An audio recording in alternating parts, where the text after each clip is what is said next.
Hi, another update on the Hammerhead GTS 150. I call this the learning experience since I don't have much experience with motorcycle engines and mostly machine mechanic and auto mechanic. But but I am quite handy and quite good with fixing and getting things running. So what I have here is a learning experience from this Hammerhead. What I have here is the driver's seat was so bad it was water soaked and the backing started coming apart. So I took it off. I took everything off and I got wood. I'm gonna redo this. So I've been leaving it out in the sun to dry out the foam inside there. But apparently this can slide. The whole thing can slide off the bottom part, the seat part. So I was able to take it off, and I'll be able to re-staple this back on. But getting back to the project, we're still working on the trailer. It's going to be my next project I'm doing. I'm making a covered wagon for this thing. But what we got here is the Hammerhead, and I got some. The learning experience I have from this is that um, learning about how to fix this thing. And right now, I got it out of my little my little shed here. That's my little gazebo shed that we had when we had our hot tub in. But the alignment was a problem. Now I never done alignments before, but I had set the steering where the arrow points up straight up, and I messed with the steering on this most of the day yesterday and kind of taking the day off. But I didn't know much about how to do it. I watched some videos on it and everything, and it's like, okay, whatever. And they say, oh, line up the front and back wheels. Well, you can't because the front wheel sticks way out and um, um, wider than the back wheels. But it says in the manual to measure from the back here, the center. There's a center track right here, so I had marked that in the front and back, right, on both sides. And I tried my hardest to get it. Every time I make adjustments, it get out of adjustment. So I racked my brains over it, and then I went on to something else. But then how I fixed it was I put the wheel in the center, and I have a 4 foot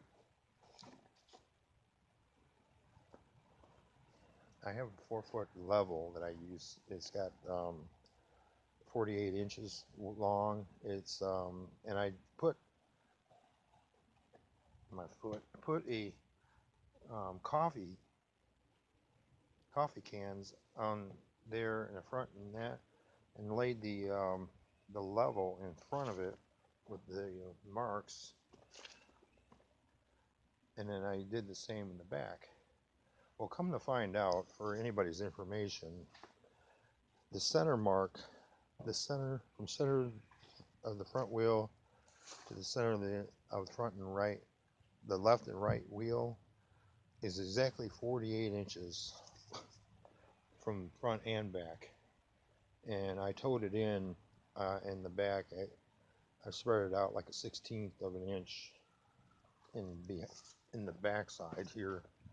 So I believe I got it right this time.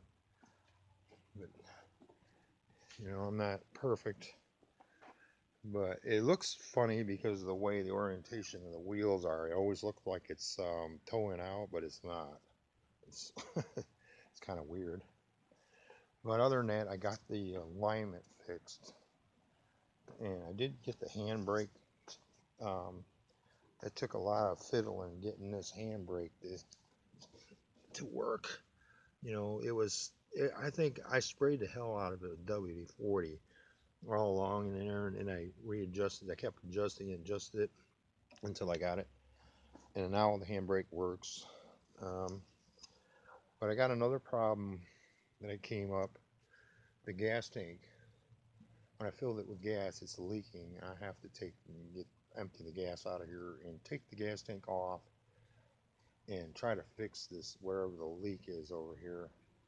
So that's something else to deal with. But the timing, okay. Now I I messed around with the timing one night and I did it to factory specs and 0.04 on top, 0.05 on bottom.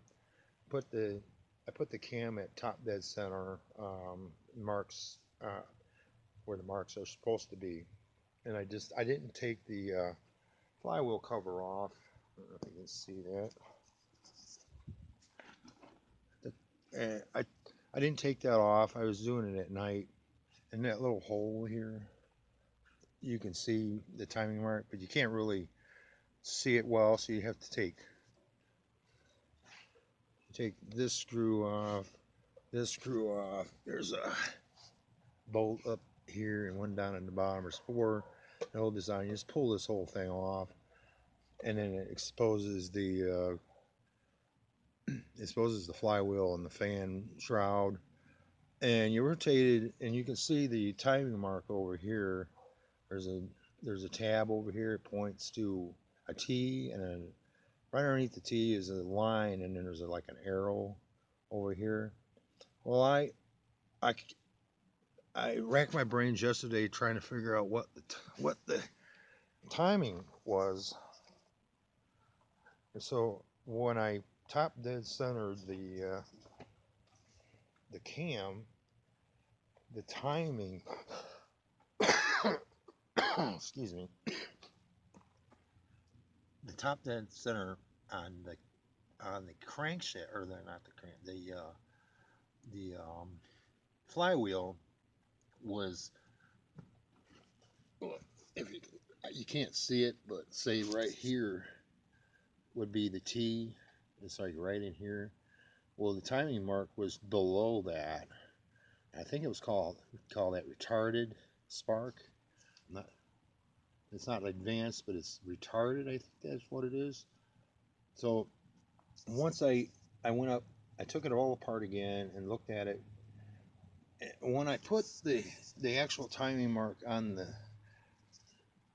this was off. That was off like by a tooth. Okay, and when I was checking the valves when I first took it off, and the valve, you couldn't even get the feeler gauges in there. They had it on there really tight. They had the cams tight up against um, the springs, the valve springs, and that. And I'm like, well, that's not right. So once I did the thing, I retarded. It must have retarded the spark or something after that, because it was running, and I'm like, I couldn't figure out why would it be running when the timing's off. So they had messed with the valve clearances in order to get the run somehow. I don't know how they managed that, but once I set the timing, it ran like shit afterwards. Sorry for the language. So now I'm not gonna. I wasn't gonna do it today. I'm taking the day off. What I've got to do is take the cover off again. The um, the flywheel cover, and then take the cover off of that. I'm gonna set the timing to the T mark, the top dead center mark on there, and then I'm gonna go over here And then what you got to do is you got to take this. I don't know if you can see it or not. Get down in here. There's a right here is a plastic part just came off. Right down in here is the chain tensioner for the camshaft. You take that screw out, that bolt out, and you take the two bolts out in there, and you pull it out, and then and the chain will loosen up. And I'll just take the rocker arm assembly off and move the chain, move the cam to the top dead center on because you're supposed to line it up with the head. I don't know if you can see that. You just line it up with the head, the top of the head there. Put the well, that's what I have to do. And I believe once the timing's set again, it should be all right. It'll start, but it doesn't stay running. What's happening is the spark plug was getting hot and it was shutting off. Well, I found out about these as a spark plug wires, and I'm not going to do it inside the cup that you put the spark plug in. Well, on the spark plug, it's got this little screw on there. It looks like a screw in, and inside the boot, there's like a brass fitting like thing. It screws into the boot, and then you actually screw it on to the spark plug. Well, I didn't know that. I just had it in there, and it just like I kept getting shocked when I would get close to I'd get shocked when I get close to this, and I'm like, that's not supposed to happen. Well, come to find out, these two wires were in reverse. I don't know how the thing even ran, but so what I found out is that inside that boot, little brass fitting thing, it's like a screw. It screws in, and then it screws into the boot, and then it screws into the spark plug. Well, it was just laying in there. It was loose, and once I got that on, it started running really good, but it still kept stalling on me. And I'm like, well, it's got to be the timing. So I'm basically gonna have to time this thing and then retime it and put the plug back in and all that. And it should be okay. And but I'm learning something new every day. I get on YouTube, and check out things, and there's a lot of good, useful information on YouTube. You learn a lot. So, but I gotta get this gas tank off because I filled it up with gas. I thought maybe it needed some good gas in there. Because I had cleaned the gas tank, I didn't think that it was leaking that bad. So I believe there's probably an air leak in the tank too. But I'm gonna take it off and probably end up welding it or using JB Weld on the gas tank. But yeah, and but it's been a learning experience for me. I know this video is getting long, but that's what I'm at to right now. But the alignment was kind of a head scratcher, because I'll show you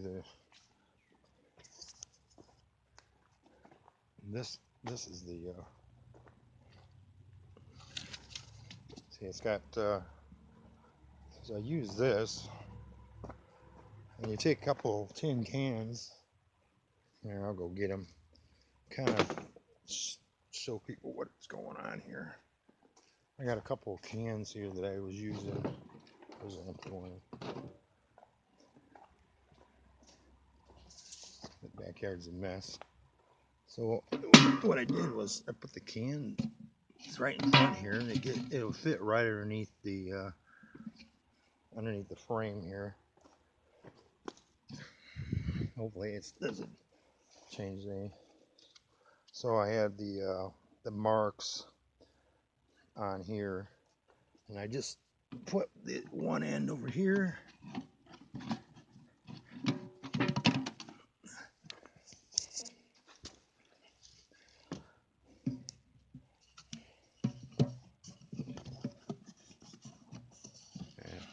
Probably, there we go. So I put the can in kind of like right there. So I put the very end of it in the middle there.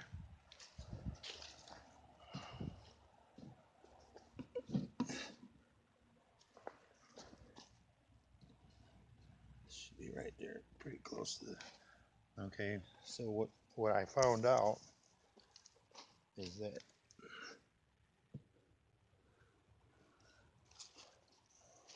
48 inches is the center of the front wheels. And then when I went around back and did the same to the back, I had a ruler set up 2 cans in the back, and it basically 48 inches is square front and back of the tire. And if you want to toe in, it recommends no more than 1/8 of an inch out from the back out. Being, so it's about 1/8 of an inch toe in is about the maximum they recommend. Apparently, rear wheel drive vehicles, you need toe in a little bit, because when you're lunging forward, the wheels kind of spread out and straighten themselves out. That's what makes you go straight.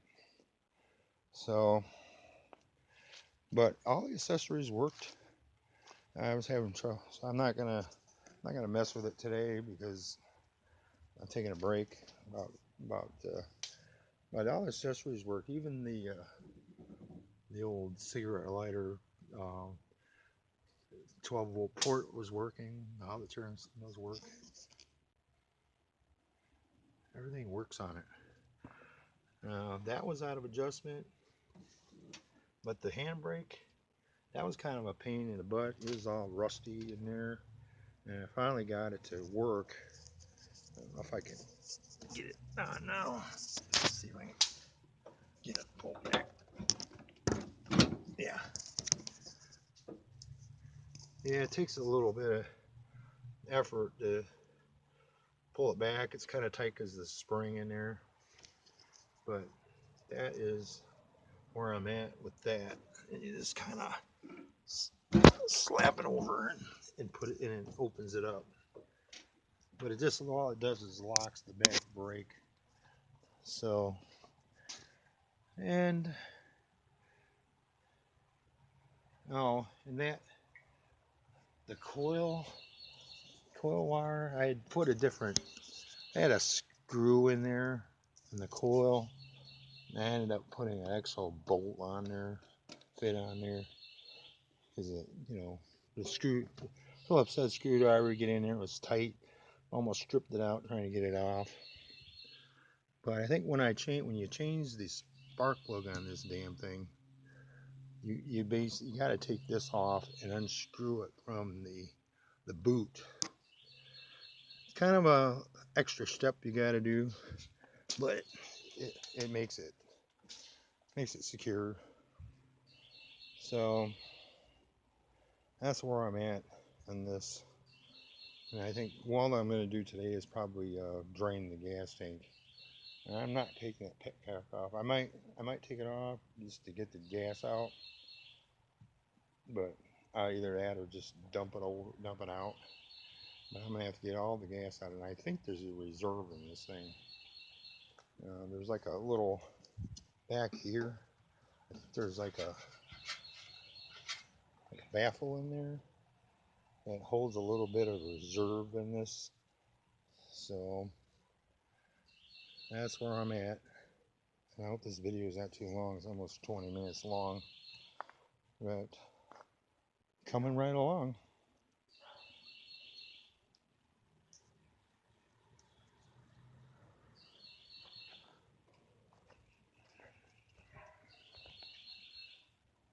Looking good.